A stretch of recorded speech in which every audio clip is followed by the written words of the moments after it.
Good morning, and thank you all for being there for my talk. I am so sorry I can't be there in person.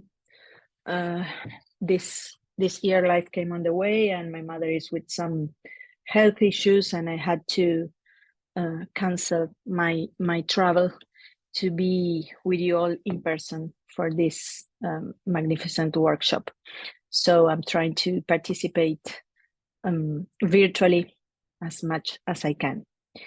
So speaking with Sue, we thought it was better to record the talk so we can avoid any internet issue and problems of connection during the presentation. But I will be with you as my talk is being presented. So I'm going to speak about neurodiversity. I'm from Argentina. I'm going to speak about a bit about Argentina and our math learning status in these times. I'm from the Universidad Católica Argentina, which is the Catholic University of Buenos Aires, and I also work in the Universidad del Hospital Italiano de Buenos Aires as a teacher in both institutions. So, what are we going to do along this talk? In the first place, we are going to speak about the situation in Argentina, where are we starting from. Then we are going to speak about neurodiversity and how universal brains become individual minds. And we are trying to understand neurodiversity as a normal heterogeneity and how we should address neurodiversity in the classroom. Then we're going to speak about scaffolding and how to foster resilience, math resilience in this case, in the classroom using scaffoldings. And I'm going to share with you in the last place some material used by some schools here in Argentina whom I advise. Before starting the academic part of the talk, I will ask you for, well, I will probably have some pronunciation errors or some grammatical errors or morphological errors or whatever. I know you can understand me, and I'm glad because of that. But I wanted to ask your your forgiveness for those errors. I surely will doing. Okay, so we will speak about the situation in Argentina and where are we starting from. Argentina is a very, very large country situated in the South Pole of South America.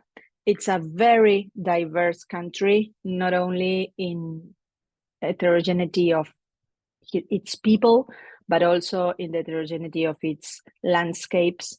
And everybody who knows Argentina probably knows it for its wine, the tango, the Iguazu Falls, probably Patagonia, less probably our northwest, which is amazing, as you can see down on the left. And because of our capital city, Buenos Aires, which is a very, very, very large city and very with a lot of cultural activities and nocturnal life and academic activity. And we, all the Argentinians, are probably very proud of all of this, but we are not so proud about how we are dealing with our children, because 7 out of every 10 children in Argentina live in poverty and does not get what they need to develop in the best way they should or they can. So we have been worsening this for the last at least 50 years. We were once a big and rich country before the World War II, and now we are a developing country with 56% of people living in poverty. So that's not good at all. So that means 80.6 million of children under 18 living without needs covered in terms of housing, health, education, etc. So it's easy to think that probably most of our children are not developing as good as they should academic skills in educational context, because, for instance, they have needs in terms of nutrition, which doesn't let them get there where they should in academic terms. But besides this, we are not doing good in terms of education, and we are below the basic level in the 3 subjects evaluated in PISA testing in 2022. I mean, math, language, and science. So it's true that at a global level, the OECD speaks of an unprecedented setback after the pandemic. But it is also true that we are doing worse and worse the last years, even before the pandemic. And speaking about math, 7 out of 10 students do not reach basic levels in math understanding and learning and conceptualization here in Argentina. And when I say this is not a pandemic effect, I realize pandemic helped, but we are doing worse since at least 2012. So it's not a pandemic consequence. Of course, it helped. We have been doing worse in teaching math from a long time. Considering this, even in elite schools in Argentina, you can find kids who does not read as well as they should, does not use mental math as well as they should, does not comprehend what they read as well as they should. So many of us are working at different levels in trying to help teachers to improve academic skills in our children. And to do that, we should learn and understand what is neurodiversity, how can we conceptualize neurodiversity beyond the marketing paradigm. I mean, how can we scientifically think about neurodiversity? And when we do that, we should think about how a universal brain, because we can say we all have the same brain in terms, all of our brains are one piece of brain, similar to the brain that has evolved for many, many, many years. And we have the brain evolution gave us. But we do not only have brains, we also have minds. And how our brain build our mind, which is unique. No other mind is like ours. That's neurodiversity. And we should understand that this heterogeneity, that there is a universal brain, but there is an individual mind living in that universal brain. And so that brain borns universal, but as life goes on, gets unique. And that's what we should consider when we work in classrooms and when we teach. It doesn't matter how old are the kids we teach, even secondary schools, even university students should be considered as individual minds. So this is a pretty good resource. It's an English resource from the University of Cambridge. It's called Belonging in School. It has been released in November last year. And I think it's very useful for teachers all over the world because it helps us understand that neurodiversity means all humans vary in the way their brain takes in and process information.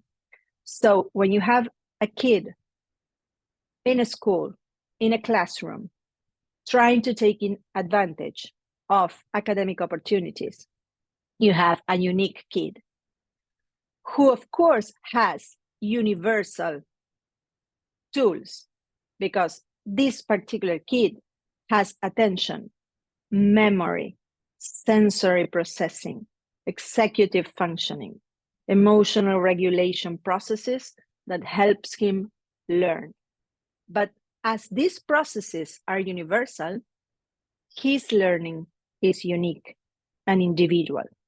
So this means we will have different experiences and behave in different ways.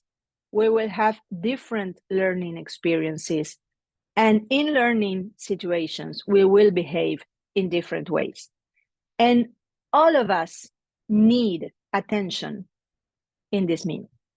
So neurodiversity or neurodiversity paradigm is much more than a marketing movement.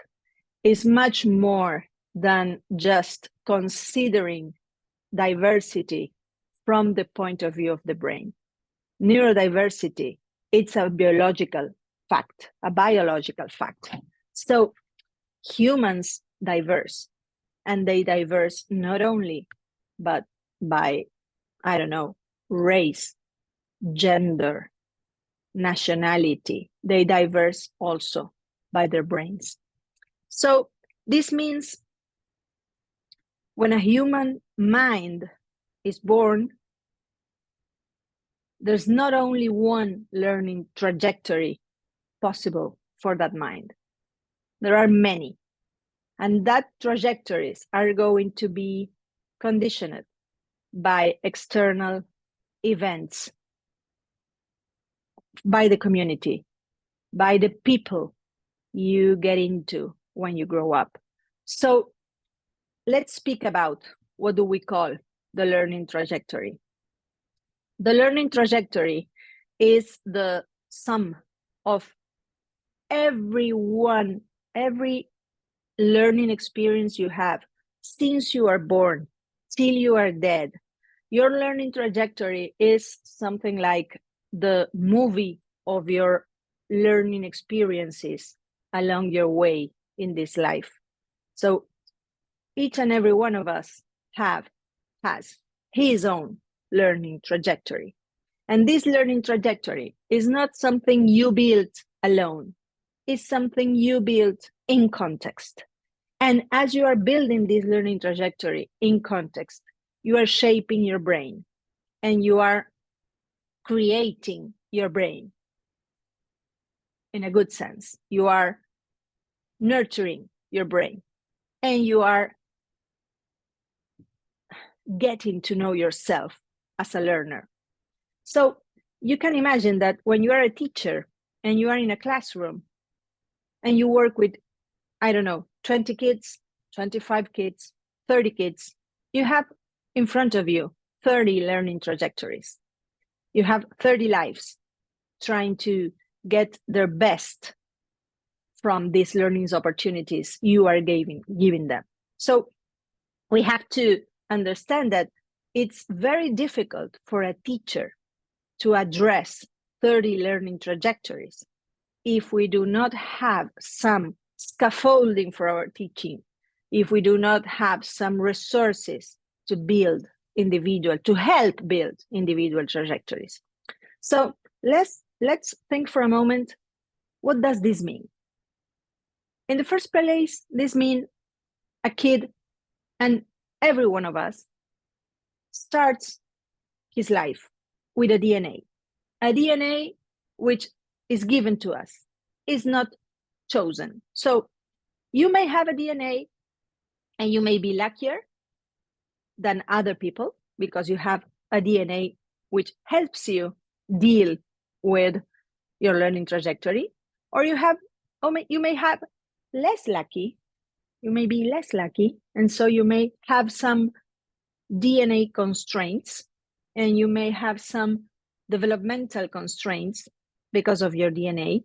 You may build in context a neurodevelopmental disorder, for example. You may have dyslexia, you may have ADHD, you may have autism. And it's not because you want to, it's because you have to, because your DNA helps you do that.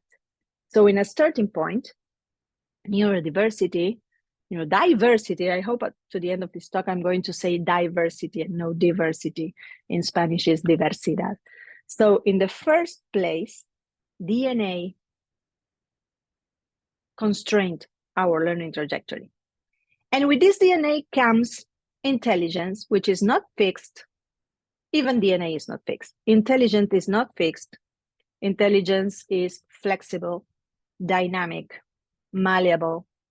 But at a starting point, we may say there is some people which comes to this world with conditions that affects the development of intelligence. So we have to face the reality that we will have kids that are more intelligent than others.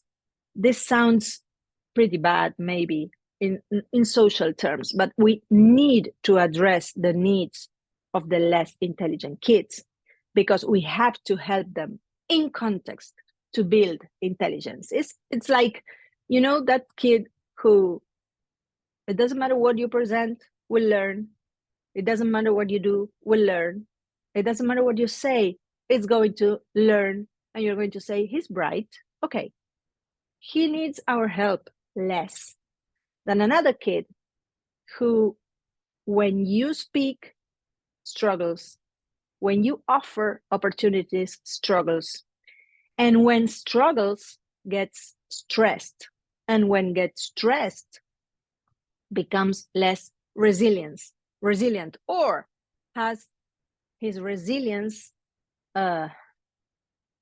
affected by this stress. But kids also have temperaments, and there are more irritable kids and more pacific kids by nature, and there are more introvert or extrovert, even more optimistic or pessimistic kids. And there are kids, and this is a beautiful concept, who has such sensibility to the environment that Professor Wells has called them orchids. And he says, well, we have dandelions and we have orchids, and orchids are very, very susceptible to the environment. And if you have a kid who is an orchid, you will have a kid that will struggle with many things in life. And none of these are fixed characteristics, but all of these are constraints. So when we think in the environment and we think about us as teachers, what we do makes the difference. It really makes the difference. It's not just us, it's also the socioeconomic status of the family, is the parenting styles and practices, is the environment where school is. Here in Argentina right now, in the south of the country, we have schools closed because snowstorms. So those kids are not going to school as kids in Buenos Aires are going to school today. So there are environmental conditions that shapes schools' trajectories over a year and over the years. There are constraints in terms of religion, in terms of educational and social policies. And of course, there is us, teachers. And we can change the learning trajectory of kids doing simple stuff. It's not so difficult as it seems. So why is this important? This is important in many ways, but let me just state some points. This is important because the learning trajectory of a kid doesn't depend only on the kid himself or herself. It depends on what we do, from what every adult surrounding that kid does. Every kid can be resilient, but in terms of stress, if you are stressed very frequently, your resilience is going to be threatened. So I don't know if threatened is a word, but you're in a condition, I can't find the word, sorry. If you're under stress, you could be less resilient. And if you are less resilient, you will be in a less quality of life, and you'll not have the well-being you need to grow up and to flourish. And you're going to feel anxious at first, and you can even be sad then. So we have to address resilience, and we'll see how do we do that. But also, in this learning trajectory, you build your self-regulation apparatus. It's like your toolbox for self-regulating. And when you grow up in context, because you don't do this alone, in context, with help of all the adults and other children who surrounds you, you build motivation, emotional regulation, executive function, social cognition, metacognition, the bunch of self-regulatory processes that helps you deal with the environmental demands. And as you do all of this, you will accomplish more or less. And what you do accomplish makes you happy. And what you don't accomplish makes you sad or frustrated. So the learning trajectory is very important, but most important is to understand that we as teachers impact in the learning trajectory of every child. So saying in a different way, neurodivergent children and young people do not exist in a vacuum. They are strongly affected by the knowledge, beliefs, and choices of us, the adults around them. So we should think how to affect them in a good sense, in a positive way. This is another guide interesting to understand what neurodiversity is, especially considering the early years, and how a range of differences integrated with a neurobrain, this is the universal brain, help us build the natural diversity of human minds. So in this guide, you can learn what is neurodiversity, and we have defined it. You can say, what is neurotypical as, okay, everybody of us has a unique mind, but there's a bunch of people who is called neurotypical. This means his learning trajectories will be easier. His tools, his neuropsychological tools are developing in a good way. They can deal with demands of the environment. They need help, but less help than what we call neurodivergent people. So there are neurodivergencies, and here's where dyslexia, dyscalculia, ADHD, dyspraxia, etc., comes into the stage. There are conditions that affect neurodevelopment and make people specially neurodivergent. And there is also the concept, very interesting, of emergent neurodiversity, which is there are kids in preschool times who have neurodivergencies and could become specially neurodivergent. But we have the opportunity to detect them early and help them to be less constrained by this neurodivergence that they could if we don't do what we need to do. So what does neurodivergence do with people? Okay, this is a slide. It's not mine, of course. It's from Tuija Aro. She presented it in May, very, very, very recently. And she showed us how the kids who have, in this case, reading disability, are much more anxious than other kids, have much more negative beliefs than other kids, gets less interest in reading, and feel non-confident about reading. And this is replicable in ADHD, in dyscalculia, in dyspraxia, in every condition that affects neurodevelopment. So we need to consider that if we do something that helps these kids, and every kid, not just this kid, these kids are examples, but any kid, to feel they belong to school, we are fostering resilience, stress coping, learning trajectory, self-regulation, peer acceptance, etc., etc., etc. So we need to understand that any kid can, faced with environmental demands that are stressful, lose capacity to be resilient and lose well-being status because of the stress.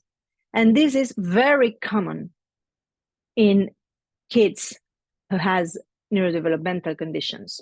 So we are speaking about resilience these days. We all know what resilience is. Resilience is the capacity to adapt to stress or adversity through process. But the interesting part is that are not only internal. Math resilience will allow us to cope with math stress and anxiety. But what I want to do is a point that resilience is not just an individual trait. Resilience is a dynamic trait, as every other trait in human nature and experience. So there are environmental variables that can support and foster resilience. And that's what we are trying to learn this week. So as teachers, and of course, as parents and professionals, we can foster resilience and support positive outcomes for every kid. So many years ago, we thought that resilience was an individual trait, very influenced by genetic and DNA influences, of course, genetic DNA, of course. Now we know that resilience, as any other trait, is dynamic and flexible and respondent to external intervention. So how do we foster resilience in kids? And this is the third part of this talk. How do we foster resilience in many ways. What we are going to speak about in this talk is how do we foster resilience using scaffolding in the math classroom, because we are speaking about math and we're speaking about math resilience and we're speaking about teaching. But I just want to to make the point that this is a very little contribution to a child's resilience, but not because of little or because of not so big is not an important contribution. So as teachers, we can help kids to go to the path of a good outcome in terms of learning or to a bad outcome in terms of learning. And how do we do that? Well, we do that using scaffolding. Scaffolding in a learning situation reduces stress and promotes resilience. So every time you scaffold a learning process of a child, you are helping him to cope with stress, which is a normal experience in every learning experience, a good dose of stress. A large dose of stress is not good enough to learn. So if we want to reduce stress and promote resilience, we have to use scaffolding. So one of the scaffolds we use is the learning zone. And here it's in Spanish. I'm sorry, because one of the professionals of Neuroeduca, which is the group I lead, took the Lee and Johnston Wilder idea of the learning zone and draw it in this way.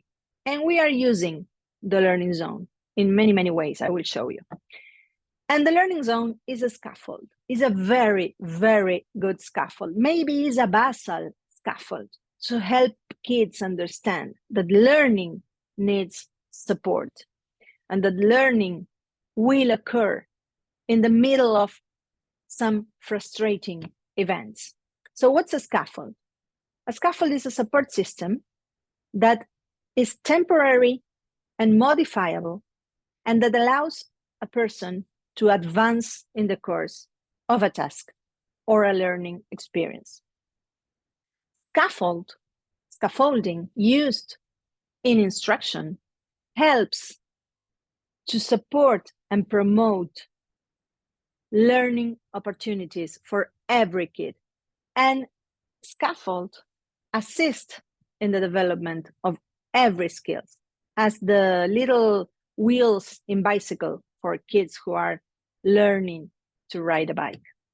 So what can we think when we think in scaffolds?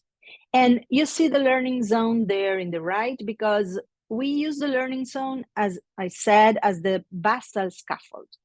Every kid that works for us has to learn how to understand in which zone he or she is to be able to get the most of a learning experience and opportunity. So when do we use scaffolds?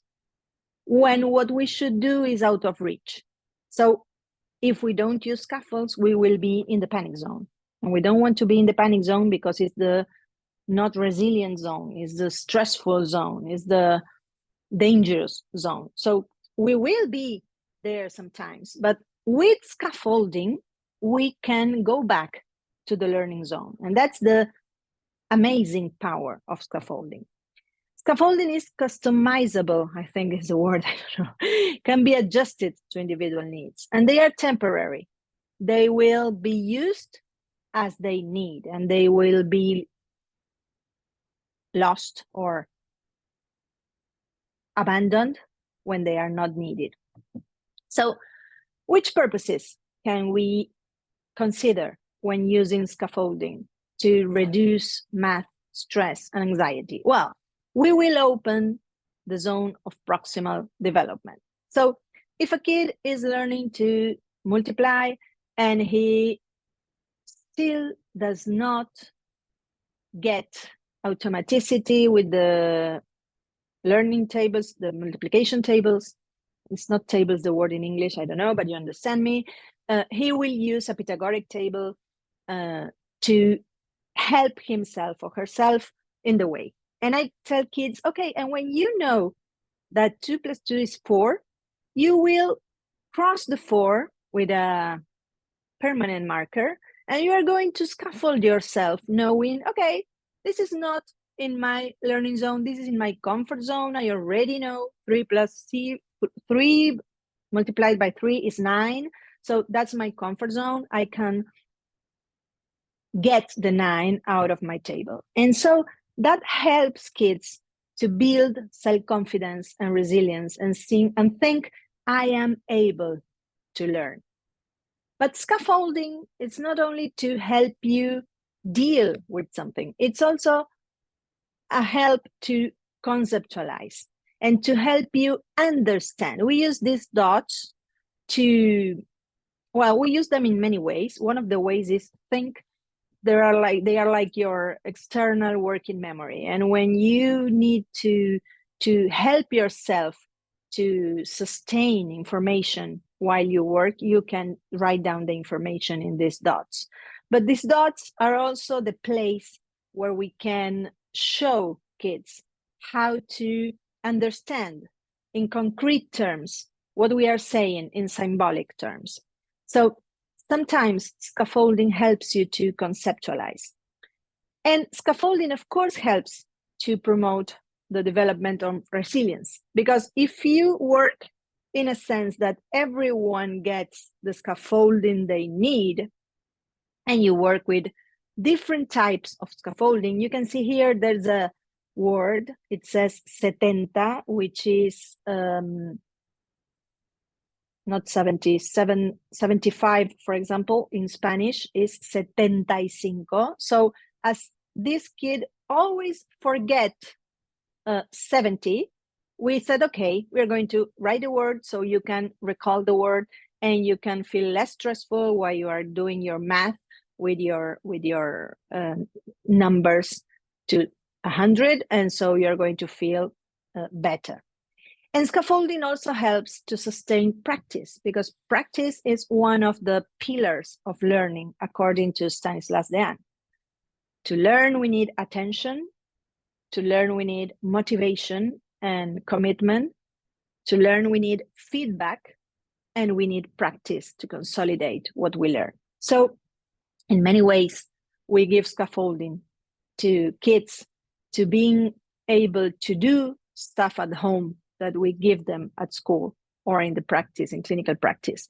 And we help them repeat this experience of scaffolding at home. So in many occasions, we send pictures to their parents so they can see what did we find it was useful for the kids and what can they replicate at home. And one very important purpose of scaffolding is diminishing cognitive overload, because cognitive overload is it's not only a source of stress, it's also a source of not learning. When you have to think because you did not automatize what you need, your working memory is full of thinking that it's not good for the task that is ongoing. So cognitive overload means that you are thinking in something is not useful to solve another thing. So you see here how one kid that was constantly thinking, I don't remember if I had to do 7 less 5 or 5 less 7, draw this cloud with rain and said, okay, rains come from up to down as I should subtract when I do a subtraction. So this is a scaffold created by one of our children, and we use it with many, many other ones. So when you combine all of this and you use the zone of learning as the zone of proximal development to let the kids understand that they may be in their own learning zone, they should be in their own learning zone, they should use scaffolding to address if they are or not in the learning zone, you can individualize your practice with a very economical resource, which is this type of scaffolding. So I'm going to show you how in a couple of schools we are using these types of scaffolding to get our kids to be more resilient, to feel more supported, and to learn better and enrich their learning trajectories. But don't forget, as you do that, to consider emotional scaffolding. If this does not happen in an emotional climate that gets the kids to feel they are free to make mistakes, they are free to say, I don't understand, they are free to say, I'm in the panic zone, they are free to say, I need help and support, it's not going to work. So this is from a bilingual school in Mar del Plata, one city near Buenos Aires. I'm going to show you in a minute where it is. And they are starting to use the learning zone in quizzes, and they are using it as an exit ticket, a metacognitive exit ticket at the end of the quiz, so the kids can think about their own performance in the quiz. And kids are saying things very interesting. I'm going to show you in a bit. And teachers are giving feedback, which is emotional and supportive feedback. It's okay to move from one zone to another. The important thing is you're not giving up, etc., etc., etc. So this school is using the learning zone in desks. They have attached a learning zone to every desk, and they are inspiring kids to use the rubber or anything to move from zone to zone and show their peers and their teachers where are they? And some of the teachers are like reinventing the learning zone using another metaphors or drawings or well, different ways to help the kids understand what does it mean to be in the learning zone or the panic zone or the comfort zone. And this is a secondary school which has started to use scaffolding in the walls to help the kids go to the wall if they need something, or if they forget something, and they get to the wall, they stand there, they think, and if they don't understand using this type of scaffolds, they can say, okay, I need more help, I need the teacher help, I need support, peer support help, etc., etc., etc. So in these last minutes of my talk, I'm going to show you a bit more of this kind of scaffoldings used in particularly this school. It's called Northern Hill Schools. It's a bilingual school in Mar del Plata, set in a very beautiful wood environment, as you see. And Mar del Plata is a coast city, southeast Buenos Aires. It's just about 450 kilometers away from Buenos Aires. It's a very large city, a very beautiful city. And in this school, they are working with the learning zone. I'm going to tell you a bit more before we can see what they are doing. We started to work with them because, well, I have published a book here in Argentina this year. It's like a practical guide to help teachers to promote learning in neurodiversity environments. And we now understand that neurodiversity environments means every single classroom in the world. So I'm doing a lot of consultation with schools, and with this school in particular, when they saw the learning zone from Lee and Claire and Sue,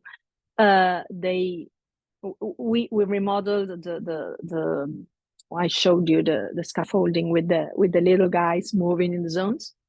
They fell in love with the learning zone, and they started to use it in many ways. And the first time they use it, and they were like very carefully using it, say, I don't know if the kids are going to get it.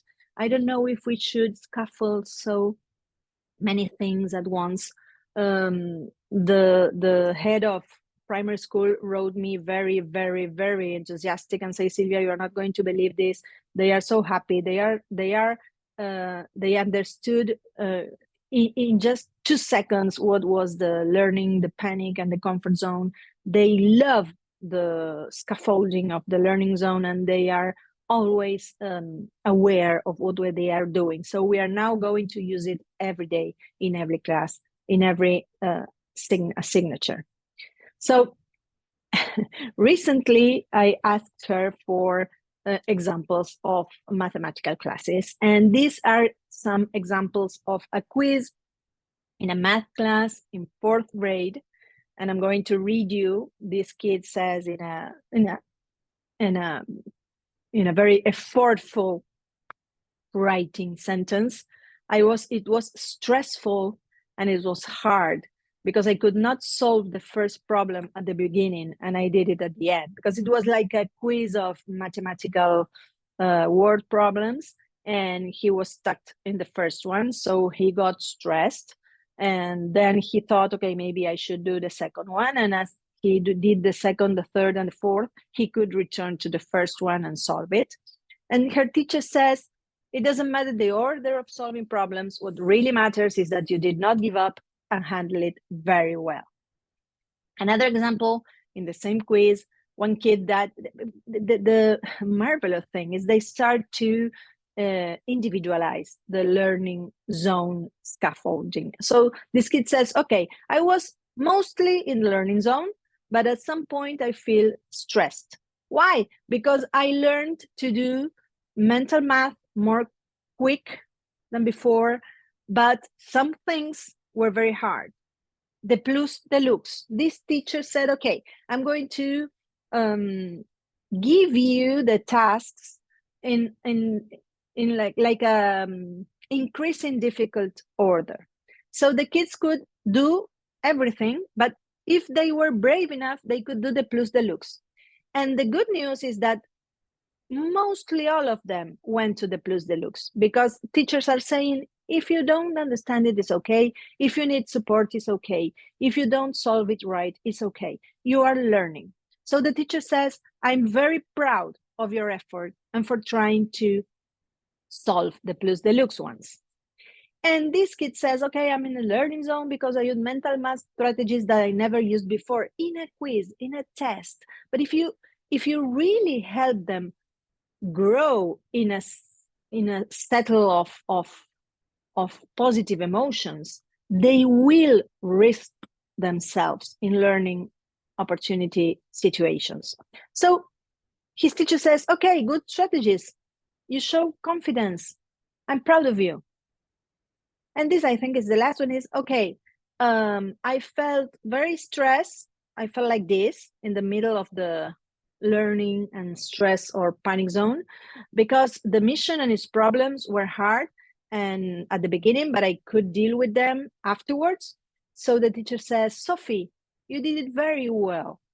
I know some stuff were difficult, but you worked with effort and you could manage it. And that's very, very important. So the teacher is there to support them. And they are using these scaffolds in every kind of activities. And they are seeing kids are starting to use it to metacognitively think about their own learning. So that's great. And sometimes kids says, okay, I'm in learning zone, now I'm in the stress zone, I'm in the safe zone. Okay, it's okay. It's okay to move from zone to zone. The important thing is you don't give up and you try harder and harder. So when we use scaffolding, we get kids to be in control of their learning. And that's the most important thing to do. Help kids understand that their learning trajectories depends on them, because that's true. But it's also true that it depends on us, and that we should work as hard as we can to promote not only learning, but resilience. And not only resilience, but a good outcome for every single kid learning trajectories. So the other thing we do is we help them be proud of what they accomplish. And I am not speaking about achievement, I am speaking about accomplishment, because sometimes accomplishment is not as good as adults expect in terms of achievement, but it's still accomplishment. So we speak about accomplishment, and every time a kid feels he has reached somewhere he didn't reach before, we write it down and we post it in a wall. So this kid, which is called Isabel, says, my accomplishment is that I have learned to add in little houses that we use as scaffolding for addition. And that's what we want to do. We need them to be in the learning zone, and we need them to feel proud of the learning, and we need them to be resilient and able to cope with stressful situations. So many, many thanks for listening to me. That's in yellow, the Instagram of Neuroeduca, where we post this kind of things we do. Thank you for listening. And so many thanks to Claire and Sue for giving me this opportunity of being with you and giving this talk. I'm so happy. This is in my learning zone. I'm so grateful for that. Thank you very much.